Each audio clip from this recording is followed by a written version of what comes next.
नमो नमः। ऑनलाइन कक्षाओं में एक बार फिर से आपका स्वागत। राजकीय स्नातकोत्तर महाविद्यालय थानागाजी अलवर।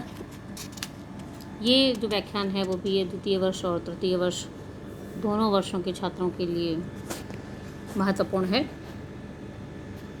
अभी तक हम महाभारत के विभिन्न पक्षों पर चर्चा कर रहे थे। आज का जो मेरा विषय है वो है महाभारत की काव्य कला। साधारणतः महाभारत को इतिहास के रूप में मान्यता प्राप्त हुई है,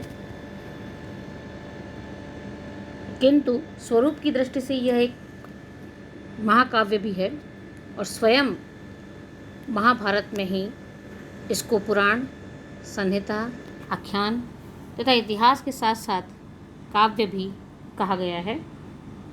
आदि पर्व में पहले अध्याय के 17वां और 19वां श्लोक भी आप देख सकते हैं और 61वां श्लोक है, 235वां श्लोक है दूसरे अध्याय का, जो कि इस बात की पुष्टि करता है कि यह काव्य भी इसको कहा गया है। महाभारत के आदि पर्व में ही इस ग्रंथ में अलंकारों, शुभ भाषा, उपयुक्त छंदों आदि के विधान का कथन भी किया गया है, जो महाभारत की काव्य कोटि को स्पष्ट करता है। स्वयं वेदव्यास तथा ब्रह्मा ने महाभारत को काव्य संजय से अभिहित किया है। ये भी महाभारत के आदि पर्व में कहा गया है। उवाच स महातेजा ब्राह्मणं परमेनिष्ठं कृतं मयेदं भगवन् काव्यं परम पूजितं त्वया च काव्यमित्युक्तं तस्मात् काव्यं भविष्येति। अतः महाभारत का काव्य स्वरूप का किंचित दिग्दर्शन प्रसंगोपात्य ही है।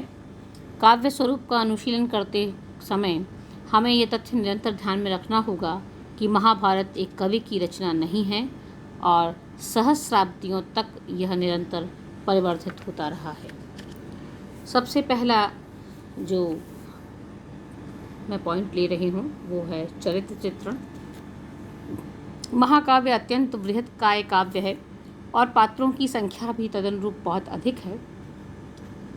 प्रासंगिक आख्यानों को छोड़कर यदि केवल मुख्य कथा के पात्रों को ही देखें तो भी उनकी संख्या बहुत ज़्यादा है। फिर भी सभी पात्रों का चरित्र अत्यंत सहज एवं प्रभावोत्पादक बन पड़ा है। महाभारत के सभी पात्र नितांत मानव हैं। योगीराज कृष्ण को यदि छोड़ दें तो अन्य पात्रों में सामान्य मनुष्य के सभी सुख, दुख, राग, द्वेष, घृणा, दंभ, अभिमान, कपट, चंचलता, विवेक, सहनशीलता, साहस, उदारता आदि भाव अत्यंत सहजतया प्रस्फुटित हुए हैं। एक और राजा धृतराष्ट्र हैं जो जन्मांध तो थे ही, पुत्र प्रेम में अपने विवेक चक्षु भी खो बैठे हैं।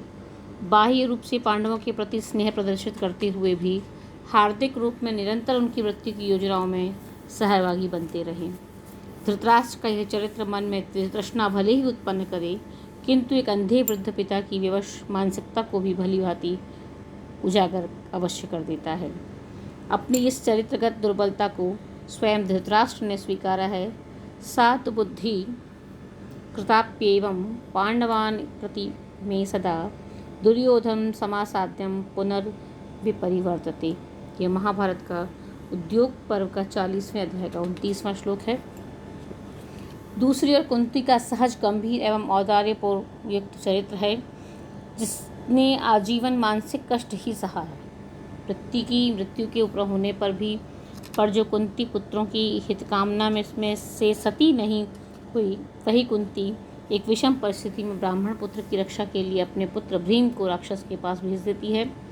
पुत्र प्रेम के विषय में धृतराष्ट्र एवं कुंती के ये विरोधी चरित्र स्वयं में अत्यंत महत्वपूर्ण हैं। एक अन्य तेजस्वी नारी चरित्र द्रौपदी का है, जिसकी मनस्विता प्रत्येक संकट में द्विगुणित होती रही।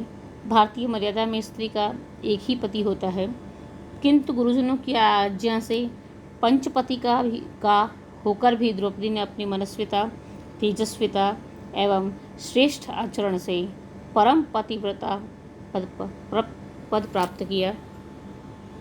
नाम से युधिष्ठिर होकर भी युद्ध भीरु हैं, किंतु काम क्रोधादि शत्रुओं को जीत लेने वाले अजातशत्रु ज्येष्ठ पांडव युधिष्ठिर साहस तथा औदार्य की प्रतिमूर्ति एवं श्रेष्ठ धनुर्धर अर्जुन अतुलित बलशाली होने पर भी सरल स्वभाव भीम, कपट एवं दुष्कर्म में ही प्रवृत्त दुर्योधन, परम अजस्त्र कौशल संपन्न एवं भयंकर प्रतिज्ञा का निर्वाह करने वाले इच्छा मृत्यु भीष्म, परम दानी एवं महारथी कर्ण।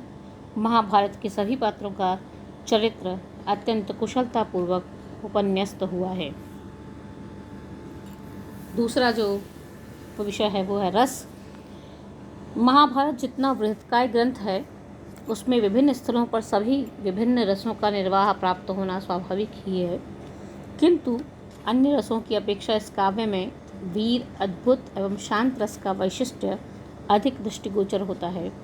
कौरवों एवं पांडवों के पारस्परिक कलह एवं युद्ध की घटना मुख्य होने के कारण अनेक पर्वों में वीर रस का चरम अतिरेक द्रष्टव्य है, जिसमें विभिन्न वीरों के रोमांचक युद्ध ने अद्भुत रस की अद्भुत सृष्टि की है।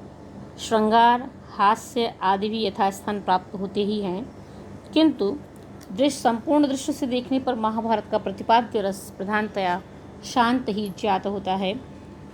आनंदवर्धन ने अपनी गीता की व्याख्या में यही प्रतिपादित किया है कि द्वैपायन मुनि ने यह जो लक्ष्य श्लोकात्मक ग्रंथ रचा उसका साध्य मोक्ष है, तथा ग्रंथ के विभिन्न ग्रंथ धर्म कथन उसी मोक्ष प्राप्ति के साधन हैं। महाभारत एक विशाल वृक्ष है जिसका महनीय फल शांति पर्व है। संपूर्ण महाभारत में प्रकारांतर से पुनः पुनः यही उपदेश दिया गया कि मनुष्य को सांसारिक भोग विलास का परित्याग करके स्वकर्म में ही संलग्न रहना चाहिए। इस लोक का काम सुख तथा परलोक का दिव्य सुख, यह सब सुख सम्मिलित रूप से तृष्णा के क्षय से उत्पन्न सुख की 16वीं कला की भी समता नहीं कर सकते हैं। यच्च काम सुखम लोके यच्च दिव्यम महत् सुखम तृष्णा क्षय सुखस्सैते नार्हतः षोडशीं कलाम। यह साधन रूप धर्म एवं साध्य रूप मोक्ष के प्रतिपादन के कारण महाभारत का अंगीरस शांत माना जाना ही उचित है। आनंदवर्धन ध्वन्यालोक के चतुर्थ उद्योत में भी कहते हैं, महाभारती अपि महामुनिना वैराग्य जननम तात्पर्यम प्राधान्येन स्वप्रबंधस्य दर्शतां मोक्षलक्षणः पुरुषार्थः शांतो रसस्यश्च मुख्यतया विवक्षा विषयत्वेन। अगला जो विषय है वो है प्रकृति वर्णन किस प्रकार से किया गया है महाभारत में।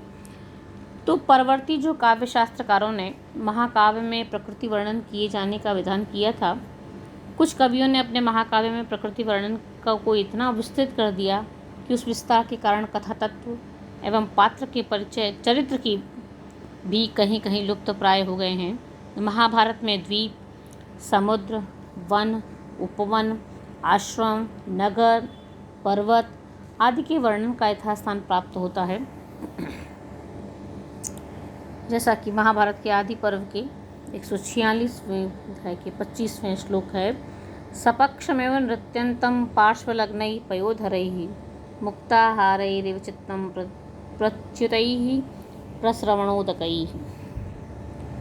और वन पर्व में भी कहा गया है, मयूरैः शतपत्रैश्च कोकिलैर्जीवजीवकैः चकोरैः अस्तापाङ्गैस्तथा पुत्रप्रियैरपि जलस्थानेषु रम्येषु पद्मिनीभिश्च शकुसङ्कुलं सारसानां च मधुरैर्व्याहृतैः समलङ्कृतम्। इसके बाद है कलापक्ष। महाभारत के कलापक्ष का एक अद्वितीय उदाहरण है। इस ग्रंथ की सुबोध भाषा, काव्य का प्रसाद गुण महाभारत की भाषा में चरितार्थ हो उठा है, क्योंकि पढ़ते ही अर्थ सहजता से चित्त में प्रविष्ट हो जाता है। डॉक्टर कपिल देव द्विवेदी के शब्दों में, महाभारत एक प्रौढ़ आकर ग्रंथ है। इसकी भाषा और शैली में रामायण सा परिष्कार अवश्य नहीं है, परंतु इसमें उत्तुंग तरंग तरंगिता तरंगिणी के तुल्य वह प्रवाह, प्रसाद व प्रवेग है जो अपनी प्रबल प्रवाह धारा में बहाकर हृदय को सहृदय, नीरस को सरस, अबोध को सुबोध, अज्ञ को विज्ञ, अकुशल को सकुशल और अनितिज्ञ को नितिज्ञ और व्यवहार पटु को व्यवहार पटु पापात्मा को पुण्यात्मा और अंततः नर को नारायण बना देता है। प्रकृति वर्णन के सदृश ही महाभारत में अलंकार भी शैली के प्रवाह में स्वतः ही प्रयुक्त होते गए हैं। उत्प्रेक्षा, रूपक, उपमा, अनुप्रास आदि अलंकारों का कहीं भी कृत्रिम दिखाई नहीं देता है। अनुप्रास का सहज प्रयोग देखिए। केशपक्षम वरारोहा गह्यवामनेन पाणिना पद्माक्षी पुंडरीकाक्षमुपैत्य गजगामिनीं अश्रुपूर्णे क्षणा कृष्णा कृष्णं वचनम अब्रवीत। प्रसिद्ध धर्मशास्त्र एवं नीतिशास्त्र होने के कारण महाभारत में अर्थांतरन्यास अलंकार का भी प्रचुर प्रयोग हुआ है।